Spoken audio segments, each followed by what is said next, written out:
How to find trends for you on Twitter. Hello guys, in this video I'm gonna show you how to find trends for you on Twitter.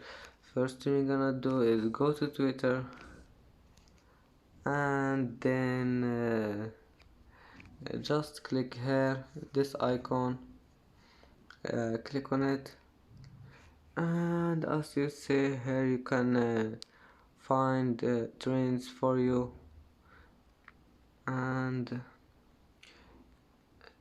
you can edit any trend you don't want to see.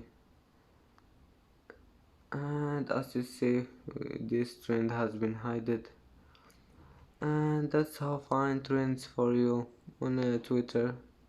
And that's it for today's video. If you like this video, don't forget like and subscribe, and see you in the next video.